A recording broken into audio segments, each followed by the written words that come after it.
Welcome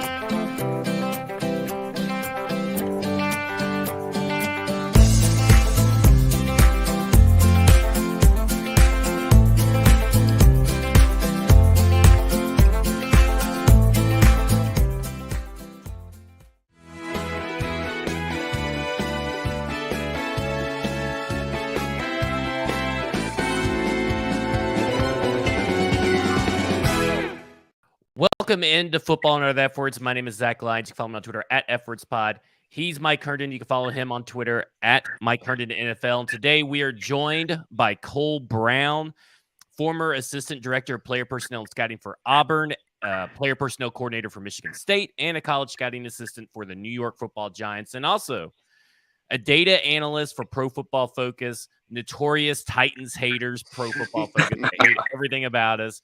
And Cole Brown is the reason they probably hate us because he has analyzed the data. I don't know if it's specifically for the Titans, but you can follow him on Twitter at ColeBrown12_. So make sure you have the underscore in there for that. We are brought to you by Bluegrass Beverages. Went to a barrel pick yesterday that Bluegrass Beverages and Sinkers both took us on. It was amazing. Really learned a lot about bourbon that I didn't know about. And I'm not saying I'm a bourbon expert quite yet, but I have a greater appreciation for everything that goes into a bourbon barrel pick, I guess you'd say. But Bluegrass Beverages in Hendersonville, Sinkers in East Nashville. Award-winning like this podcast. All right. Top of the thing. Let's get DeAndre Hopkins talk out of the way. Cole, you are also a fan of the Tennessee Titans from what Mike has told me. All right. So take us through your thought process on DeAndre Hopkins from either a fan or a scouting perspective, if you want. Yeah, no doubt, man. So obviously as a Titans fan, it's pretty easy to be excited just looking at his career. He's obviously been a game changer. He's been number one receiver, kind of been the number one threat, defenses have to kind of prepare for. So as a fan's perspective, it's definitely exciting, but it's kind of the same excitement you have for Julio Jones that you probably have for Randy Moss back in the day. He's definitely, looking at last year, ball skills, all that is still there. So even when he is covered, he's open because he has insane ball skills and a catch radius. The biggest thing for me is when you watch him run, I do think there's not as much juice there anymore. So being that, number one guy or 1,000-yard receiver where everyone's, worried about him, I don't quite think he's that anymore. Not saying he's still not good and not an asset the Titans need, because if you look at their receiving core, there's not much, there. Not to say anything negative, but it's just kind of the facts. So I do think that he will bring, juice to the Titans. I do think he'll be a threat for them. But being that, DeAndre Hopkins we're used to in the Texans days or even the beginning of the Cardinals, days, I don't think he's quite that anymore. But I do think it's a need for them. And I think they, I would do whatever it takes to get him. Obviously I wouldn't go, overpay him, but at the same time, it's just watching him run. It's definitely a huge difference compared to back in the day, in my opinion. Yeah, I think we both agree with that, and your assessment is spot on. Mike, he is traveling in today to the New England Patriots. Apparently money heals all wounds for DeAndre Hopkins, because apparently him and, according to Diana Rossini, him and Bill O'Brien are they're like BFFs now that he's visiting the Patriots. When do you honestly expect an actual decision to be made regarding DeAndre Hopkins? I mean, my guess is that this drags on for a little bit, right? I mean, I feel like he's going to take some visits. He's probably going to mull it over. Training camp doesn't start till late July. So we've got like this 6-week dead period that we're about to head into where nothing's really going to be happening. I mean, sure, he could be, I guess learning the playbook, but, specifically for his fit with the Titans or New England, it's not going to be a ton of learning, right? Because he's going to basically be picking up the same offense that he ran in Houston. So I don't think that's going to be a huge concern of his. So I wouldn't be surprised at all if it's, late July, right before training camp, before he actually makes a decision and signs on the dotted line with somebody. Basically Jadeveon Clowney's timeline. So that's enough DeAndre Hopkins talk. I'm kind of like I was over the Jadeveon Clowney talk. I'm kind of already over the DeAndre Hopkins talk. Well, one last thing to add on it. I think that the way you should look at him from a Titan standpoint is you're not signing him to be like the 1,500-yard, 100%. top receiver. you're signing him to be like ideally a really good wide receiver 2 behind Treylon Burks is 100%. what the ideal scenario is. You got Burks who kind of gives you that like top line. He still has the high level athleticism. He's reportedly in great shape, all that stuff. You want him to be your number 1 guy regardless. And then you want Hopkins to be like a really good number 2. And then everything kind of falls into place from there. Because you got Chig, you got Kyle Phillips, those guys can be in that like 3rd or 4th target kind of role, I feel like, credibly at this point. And Hopkins just kind of makes all the pieces fit a little bit better, which is why I think he's so important for them to bring in. Yeah, totally agree. I mean, and he pushes just everybody down the depth chart. Okay, I said we were done with DeAndre Hopkins stuff. I have to get a 2 remarks I heard former Tennessee Titans wide receivers say on the radio. So it is on the record. This is not me making this up. Derek Mason on Monday said that he would rather have Chris Moore and NWI over DeAndre Hopkins because of I'm assuming a Football Outsiders metric in terms of who is the most efficient wide receiver, and NWI ranks higher than DeAndre Hopkins apparently in this one metric. So that means that obviously DeAndre Hopkins is a worse wide receiver than NWI. I'll start with you, Cole. What are your thoughts on that? Yeah, I respectfully disagree. NWI's had like 3 good games in his career, and versus DeAndre Hopkins has had like 8 or 9 good years. So to me, again, I agree exactly what Mike said. Ideally, he's a great number 2 for you coming in. And just if you can get 700 plus yards from him, that's fantastic. But NWI and Chris Moore, they really haven't done much in their career, so it's like they're not going to change now. It's kind of you are what you are, in my opinion. So I disagree with that. Mike? Disrespectfully disagree. Yeah. NWI is not to be mentioned in the same sentence as DeAndre Hopkins, even at age 31. Yeah, I think it's very disrespectful to everything that D-Hop has done, and like overly respectful, I guess, to NWI. Yes, way overly respectful. Yeah, I don't understand it. And on the flip side, Chris Sanders has talked about Treylon Burks, and he said, if I was Treylon Burks' shoes, and I heard this DeAndre Hopkins news coming off the practice field that they were going to bring him in for a visit, I would be pissed because I am the number 1 wide receiver, not DeAndre Hopkins. They don't need DeAndre Hopkins. They got me. That's what he thinks the mentality should be. I, again, disagree with that because I feel like nowadays these wide receivers, while they do have a alpha mentality or a sort of diva kind of mentality, they know they can't do it alone, right? Like if DeAndre Hopkins only makes Treylon Burks better, it only makes the team better. You didn't see Devontae Smith start throwing a fit and holding out because the team traded for A.J. Brown. You didn't see Jalen Waddle do the same thing with Tyreek Hill. They embraced these guys because they know they're going to get better as a unit. I mean, I don't know what's going on with former Titans wide receivers on the radio, but they need to like take a step back and get a dose of reality here. And in my opinion, too, again, Treylon Burks is in year 2, and he had 500 yards or so last year. Like, why would he not welcome a strong veteran presence where he can learn from? He was obviously respected around the league. Again, Treylon Burks hasn't done enough to be like, I'm the number 1 guy. Like, don't nobody come in here. Like, again, he played half the season last year. He was hurt half the time. He has a lot to prove himself. So again, if anything, it would better him. So I don't agree with it being like him being like, oh, I'm the number 1 guy. I disagree with that. And also, A.J. Brown literally begged on social media for the Titans to trade for Julio Jones. And last time I checked, A.J. Brown not a beta receiver. Like he is an alpha. He's not a shrinking violet out there. So no concerns about Treylon Burks saying he would like to have DeAndre Hopkins here, or those stupid reports that that took him out of context and said like, we're good with what we have here or whatever. Like, come on. Absolute pure clickbait shit. Well, everybody's saying because he said no offense, but, and everybody knows that when you say 90% of the time when you say no offense, but you're about to offend someone. I think this is the same people who are counting how many times Will Levis or Ryan Tannehill or Mike Vrabel touches their face in a press conference.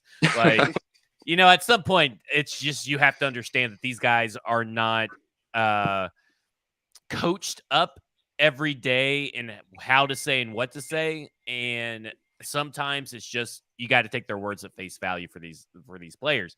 Um, Going into kind of tying into what you've done in your work history here, Cole. The Tennessee Titans have had a kind of an up and down relationship with the NFL draft. And I want to get into a couple of the different specific players or situations with the Tennessee Titans, but kind of tell everybody what you did for the New York Giants and what you did for both Auburn and Michigan State. Yeah, man, I appreciate that. So, kind of get started with the New York Giants. So I was a college scouting assistant. And, when you think of that role, for majority of teams, you're just kind of. Oh, no, we lost him. Sorry about There he that. is. Oh, you're good. Yeah, no, but when you think of a college scouting assistant, for the most part in the NFL, you're doing a lot of the grunt work. You're going to the airport runs. You're doing all of the data entry, helping with the pro advances, things like that. Well, with the Giants, I actually had a unique experience where I was strictly college, and that was it. They gave me 26 schools, so I got to go on the road. I'm by myself, week-long trips. A lot of smaller schools, but the biggest school I had Rutgers, I had UConn. And they had Travis Jones at that point, which was a pretty big name prospect at the time. And then as well as a couple small schools like Penn, Sacred Heart, kind of schools that you don't really think of, prospects coming from. But actually, Julius Chestnut was one of my guys I scouted out. Good. One of my, I would say he's a good friend. We stayed in touch, and when he made the 53-man roster last year, I was fired up for him, and he's a great kid. But besides the point, I did a lot. I got to experience a lot. I went to 11 pro days. I actually ran Stony Brook's pro day myself. I ran DB drills at Delaware, DB drills at Temple's pro day. So I got to do a lot of cool things in that aspect. I went to 4 all-star games, interviewed tons of players, got to evaluate players from the, kind of cross-check players from the, the all-star games. And then in the draft, I actually got to sit in the room. I got to read my evals and everybody. Now, obviously, I'm the young guy. Everybody's kind of like, all right, cool, you done, But it was still a great experience. And then on draft day, I was the one moving the tags, whenever somebody got picked, and so that was a really cool experience. And I actually helped sign, a couple free agents, or one free agent. Ended up getting cut, but still good experience to kind of deal with agents and finesse that a little bit. So had a really good experience there.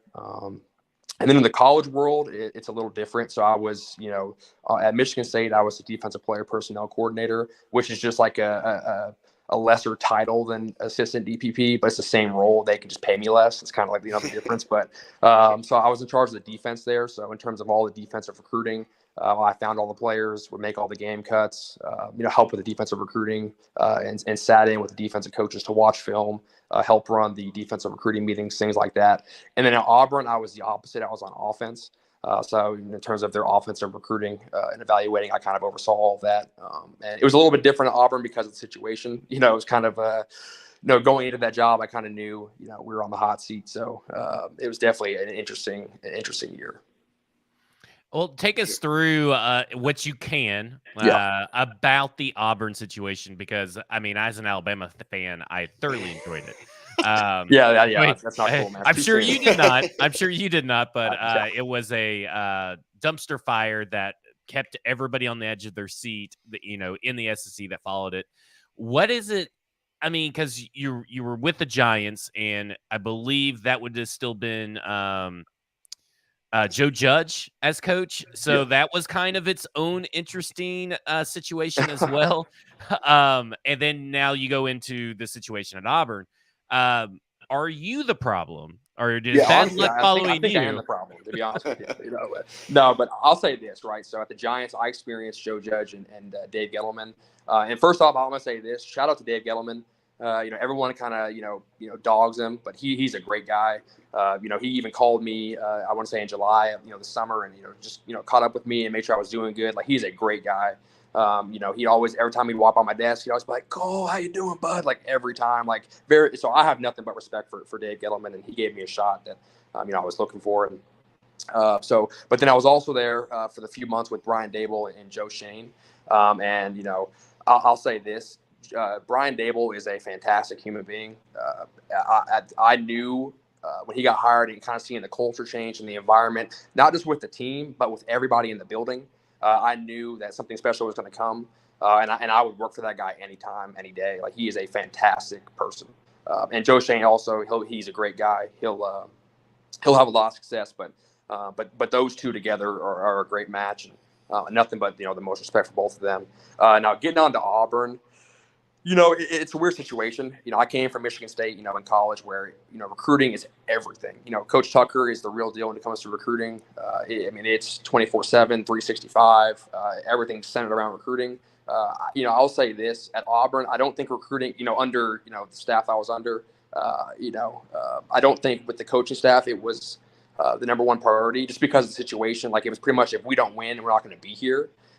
So it's kind of became like, all right, well, if we start losing at this point, I care about recruiting, and coaches still did a good job and they tried, but it's just kind of hard to sell a product when everyone on the outside knows, all right, probably going to get fired. So that was kind of the biggest situation. It was just, with everyone kind of uncertain what was going to happen. I think recruiting kind of, fell to the back burner a little bit, which kind of, put them in the situation where, the talent wasn't what Auburn normally has overall in the roster, and then obviously kind of got depleted from there. But I do think Hugh Freeze will come in. He's all about recruiting as well. I think he's a great fit for them, and I do think it will definitely get turned around. So sorry about that. I think they'll be competing with Bama here soon, but it was definitely, because coming from Coach Tucker, where it's like nonstop 24/7 to it's just a little bit different. So that's, in my opinion, again, Harsin and staff, they were all really good coaches. But I just think recruiting in the SEC has to be like number one. Like, if you don't have the good players, I don't care how good of a coach you are, you're not going to win. You're not going to compete for championships. It's just not going to happen. So that to me is kind of what the setback was. And one thing that you kind of touched on with a couple of those was kind of the importance of the leadership at the top and how that kind of ripples throughout the building. Yeah. Can you talk on that a little bit more? Because I think that's something that maybe gets a little bit overlooked. And everyone looks at rosters, everyone looks at there's all the the fantasy football kind of side of things. But I feel like the leadership and what coaches do in the building, not just like on game day, is such a big part of like why a team is successful or not. And you're right. Like, to me, Joe Judge was, who's a leader. Like, again, he was definitely, he had a different way of leading. Brian Dable is more of like, he demands respect, but at the same time, like, anybody can talk to him, anybody can come up to him. He'll talk with everybody. He's all about culture, environment. Even myself, he'd come up to me, crack a joke to me. Like, I'm the scouting assistant, the lowest paid guy on the totem pole. Like, he would talk to me all the time. He was always there to help. He would listen. And I think players respect that a lot when they know that their leader will do anything for them, or cares about them and will take care of them. He would do competitions with coaches in front of the players, like just to have fun and laugh. And coaching staff would have races, during off time, just have see who could win between like the D-line coach and the O-line coach. So he could run faster, things like that. So it's just about like everyone enjoyed being there, with Dable. So that to me is, even myself, like even though it was a stressful time because I wasn't sure what was going to happen with myself, but just under Dable, it was fun. I think it was like a good rejuvenation. Everybody was happy. And again, it's because everyone knows that he has their back, and he'll push you, but at the same time, like, he's going to have your back and he'll be there for you and do whatever, he can for you. And I think that goes a long way. Okay, so the Tennessee Titans, obviously you've scouted, you do your reports and all this stuff for the 11 pro days and the about 20 to 30 schools, I believe, is what you said that you were doing with the New York Giants. How does someone like Isaiah Wilson fall through the cracks for a particular team? Because obviously after he was drafted, other teams came out and said that they had certain information that apparently the Tennessee Titans failed to get or chose to ignore if they had it. And then you've seen kind of like this, there's this kind of weird trend going on at Georgia where everybody's thought of highly. No one's a bad leader, but no one's ever good when they get into the NFL, it feels like lately.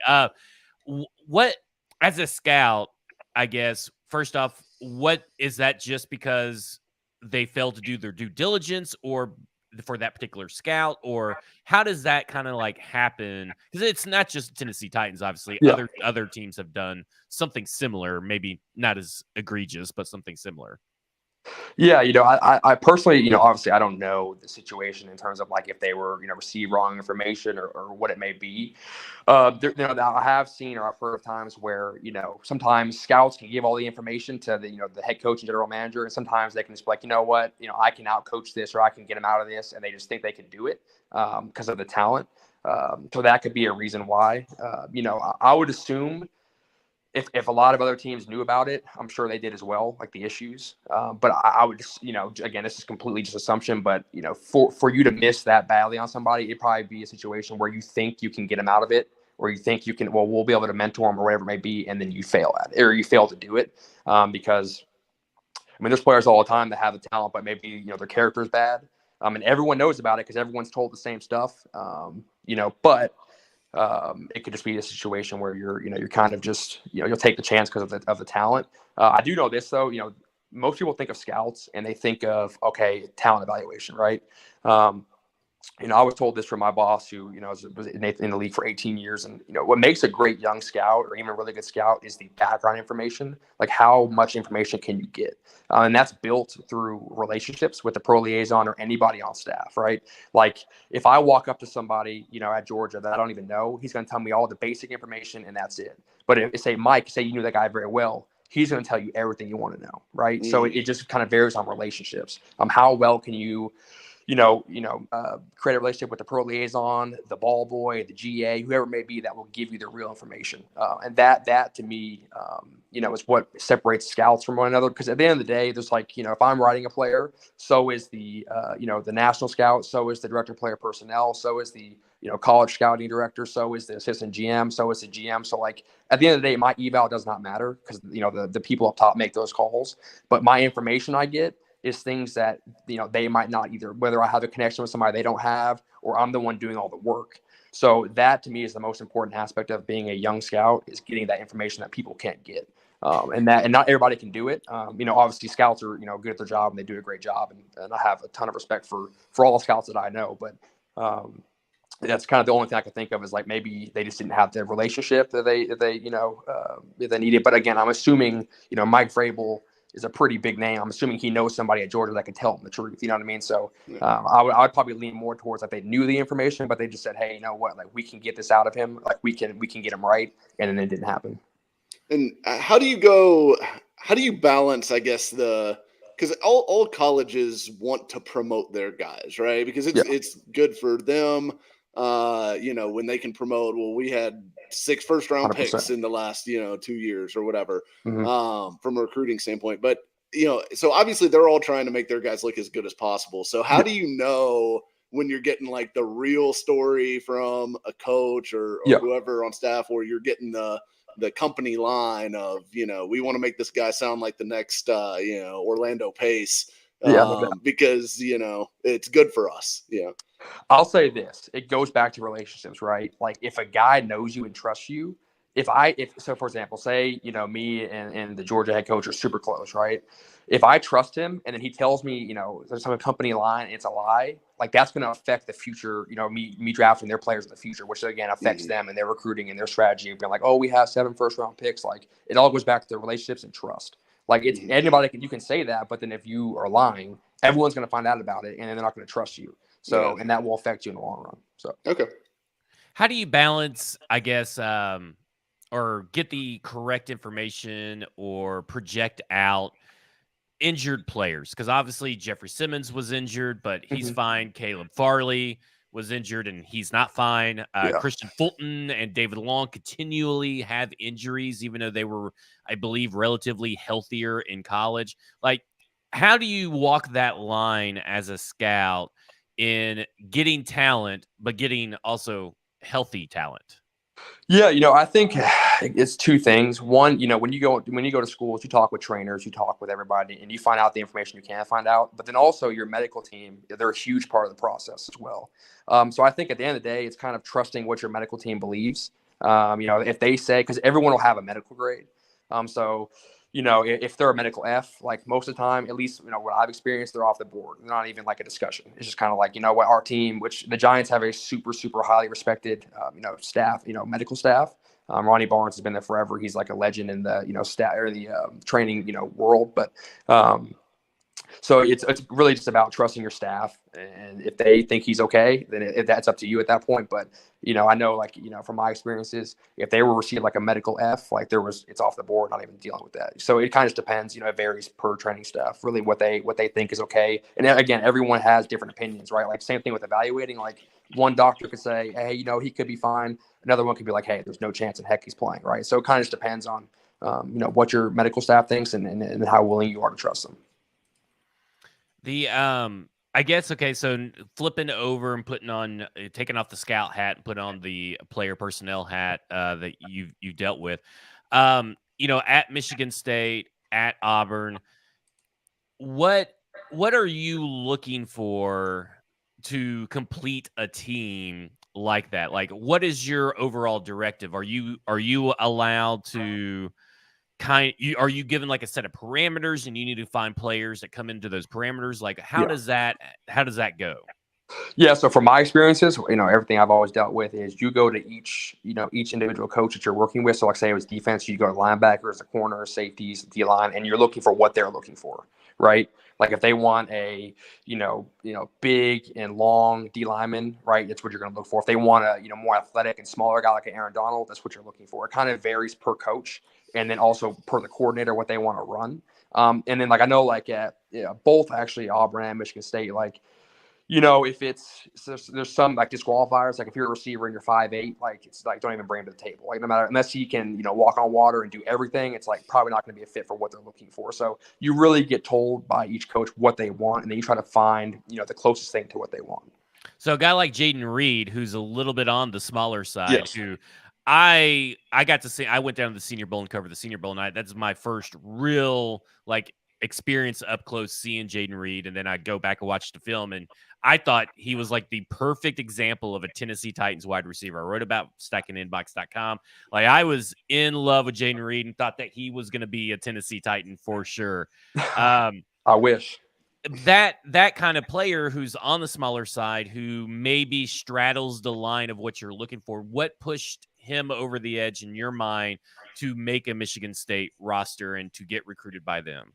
Yeah, so actually, Jaden Reed was a transfer from Western Michigan. He actually got there, and he didn't play, but he practiced the last season for Mark D'Antonio. So he was there already, and it's actually crazy. So in an exit interview that the old coach had, he mentioned that Jaden Reed, he's uncoverable, and he actually called him a Greg Jennings like prototype. And it's kind of funny that he got drafted by the Packers, but Jaden Reed. I might have told Mike about him years ago as well. Like I've been on him for a long time, and because I've seen the work he puts in. That dude is different. He I call him like a dog. Like he grinds. He'll outwork anybody. And I truly, like, this is honest truth. During one-on-ones, I never saw him lose once. Like in my year and a couple months at Michigan State, he never lost once. So I think his mindset is kind of what helps him separate, because he is like probably 5'10" or so, not a big guy, but he's built different. Like he is going to make it. I think he's going to be a very good pro. And I was hoping the Titans took him. I was telling all my Scotty friends, like, Jaden Reed, I'm telling you, like, he's going to be a guy that goes like third, fourth, and up being a sleeper. And I'm glad he went second because he deserves it. He's a good player. Go ahead. And related to that, because I mean, you knew early on that Jaden, like, this was before I'd never heard the name before, right? And you were telling me, look out for this kid, he's going to be something. So, how often do you see it, like, in your experience, that if a guy's going to be good, he shows it like immediately, or do you see it kind of a mixed bag between, like, some guys, kind of grow into it and take a little bit of more of a slow burn in college, or is it usually just kind of a instant star factor?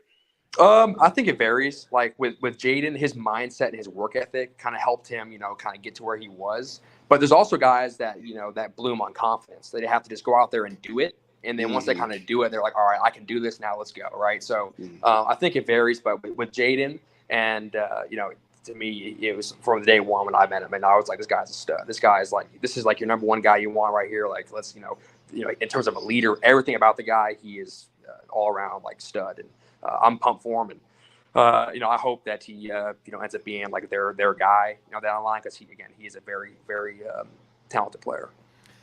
Let's close this up because I know we got some schedules pushing up against the deadline and everything. Let's talk about what you saw specifically about the Titans 2022 draft class, and let's start with Peter Skoronski. The big thing around him, the big discourse around him was whether he was going to be a guard or a left tackle. Yeah. And obviously the Tennessee Titans believe that he's going to be a guard. So I got a two-part question for you on Peter Skoronski.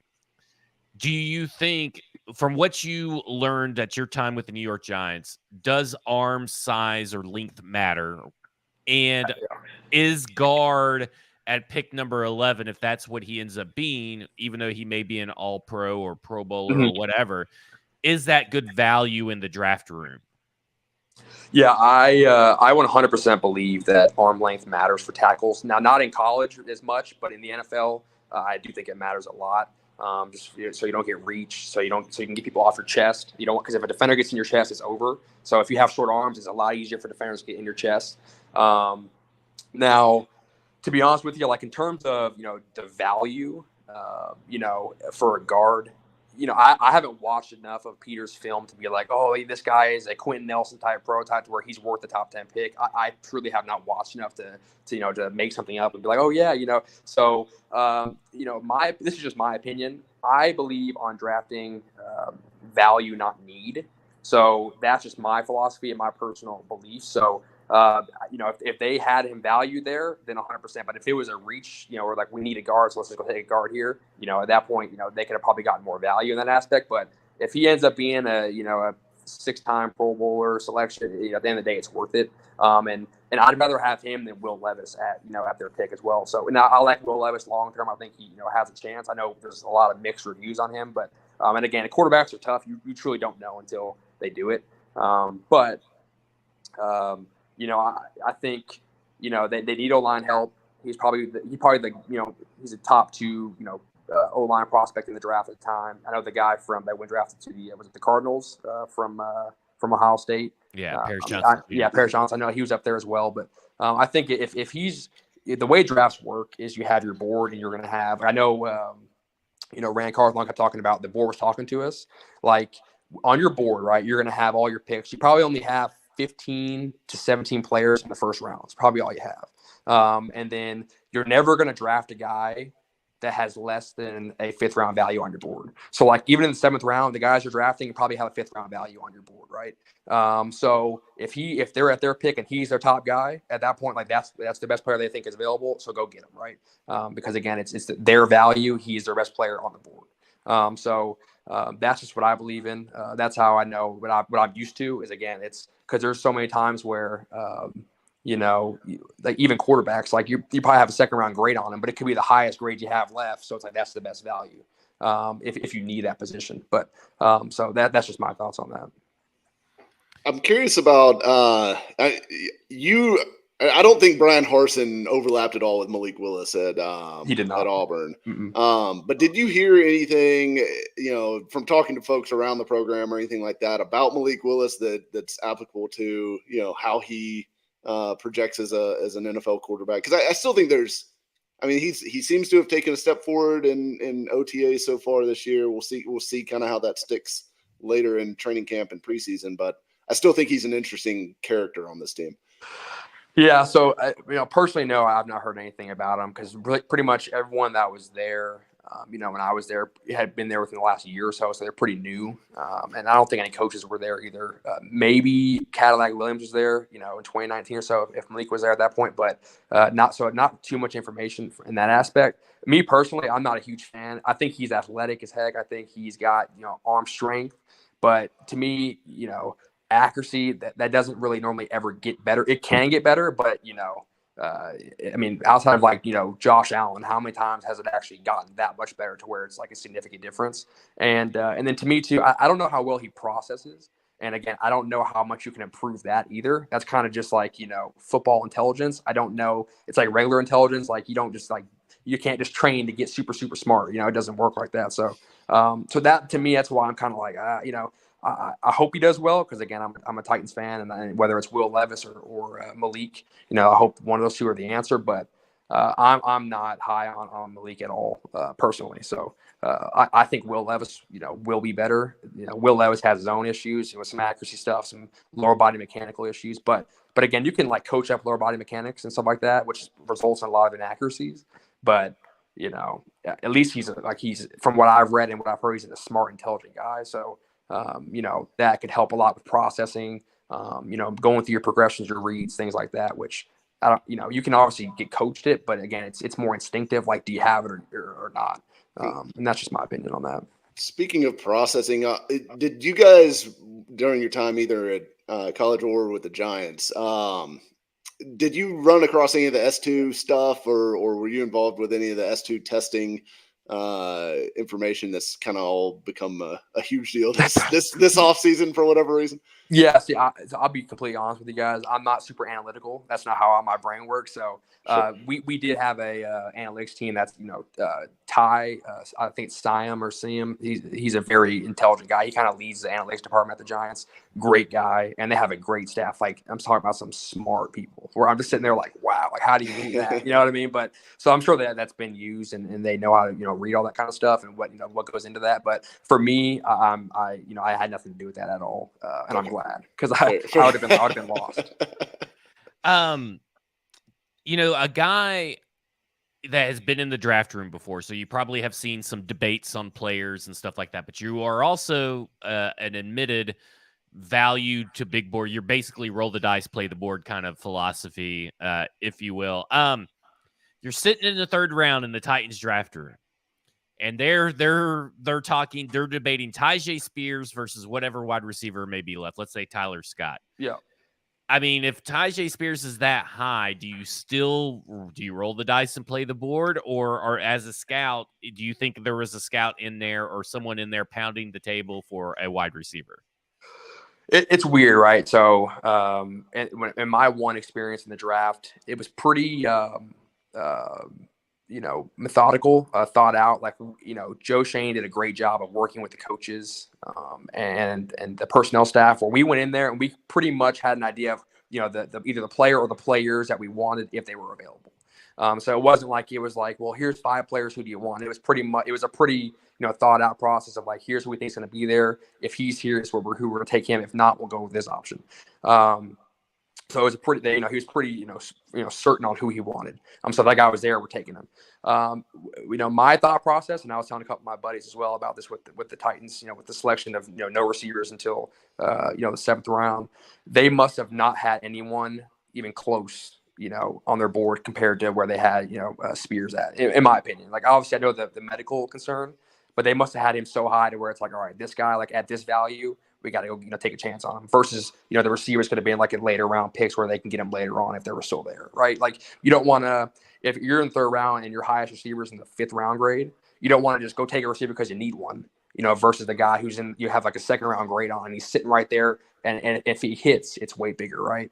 So again, that's more of the value over a need, because again, if you pick for needs, again, you're reaching most of the time, and that's what leads to like, a guy getting picked in the 2nd round. It's really like a 6th round player. The expectations are there, and then he doesn't fulfill it, and that's where everybody starts getting, angry, and the fans start getting mad, and all of that. So especially Mike. I don't know if you saw Mike on Twitter, but he was especially angry, disparaging Tyjae Spears, saying he's basically on borrowed time and in a wheelchair.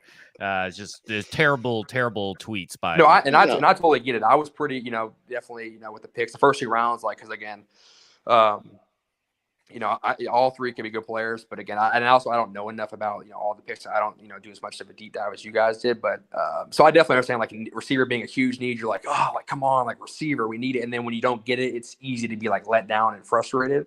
Again, it's happened. There's been plenty of times I've talked to Mike during drafts where I'm just like, man, like, what are we doing? Or like, we should draft this guy here, and it doesn't happen. You're just like, man.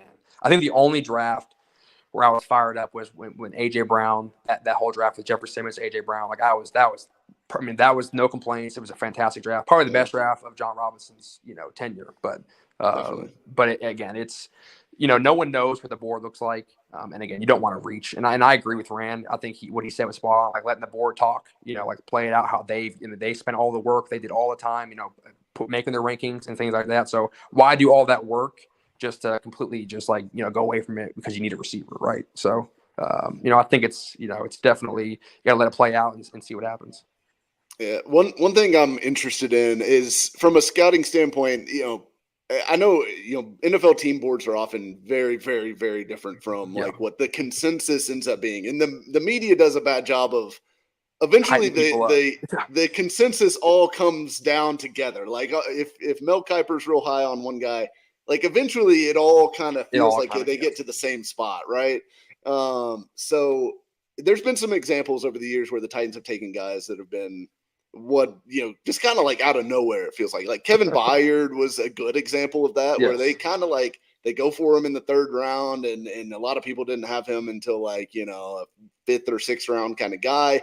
But then there's also been like the Des Fitzpatrick, who came out of nowhere. He was picked in the fourth round over guys like Amon-Ra St. Brown. Obviously, Tylan Wallace was in that class.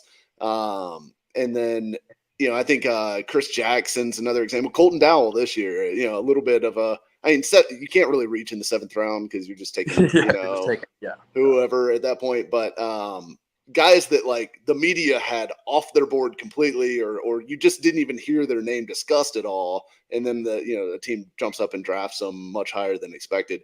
Can you talk about a little bit like how is that even a discussion in draft rooms as far as like, well, the consensus on this guy is X, or is it just solely focused on like your process and or do you try to like put blinders on to so you don't let the outside stuff influence you? Yeah, at the end of the day, it's about your process. It's how they will fit your needs and your skill set and what you're looking for. Like I give an example, Wan'Dale Robinson. The Giants, when I was there, took him in the second round. Everybody, when we took him, the media was like, "Oh, he's short." We had him in the fourth round because of that. Like, but again, they had an exact fit what they were looking for out of him, and that's why he fit what they wanted. So I think it's all about. I mean, they do the work. They're the ones, getting all the background, getting all, evaluating the guy 8 times, before the draft, doing all the pro day stuff, So they obviously feel comfortable with it. And then again, it's how will he fit our team? And obviously, like they believe whoever they take, whether it's right or wrong at the time, they just believe like this is a perfect fit for what we're looking to do. Now, again, it's not always right, but that's the drafting. I mean, no one's 100%. No one's even close. I mean, if you were, I mean, you would, you'd be getting paid $1 billion to, for your tricks. But, but again, it's all about.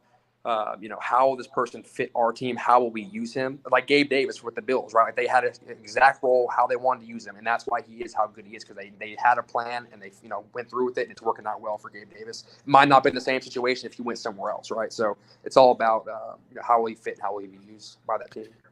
One last question before we let you go and in the podcast and everything.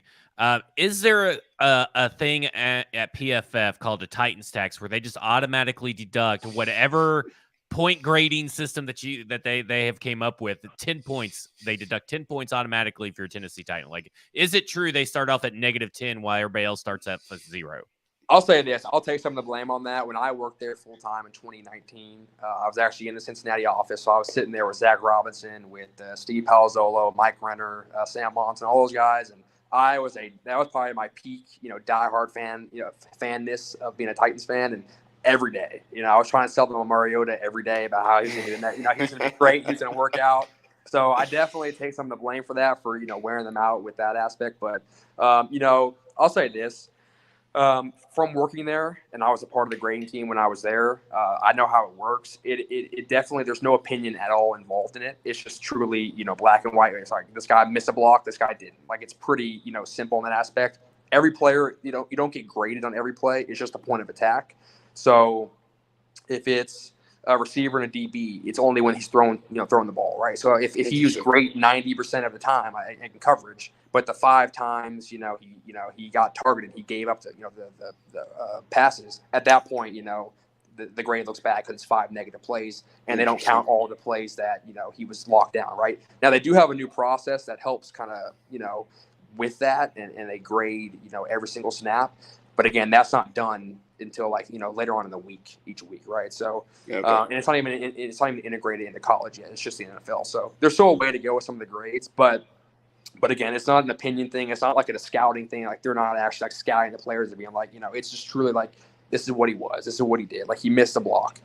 He made the block. He fumbled the ball, or, he broke some tackles as a runner. Like, it's super, it's broken down like that. Now, it's pretty complex in terms of, like, doing it. Like, it takes you, like, 4 hours a game. I mean, it's a grind. That was the hardest I've ever worked in terms of, like, I was probably working 90 hours a week. I mean, oh my God, easy.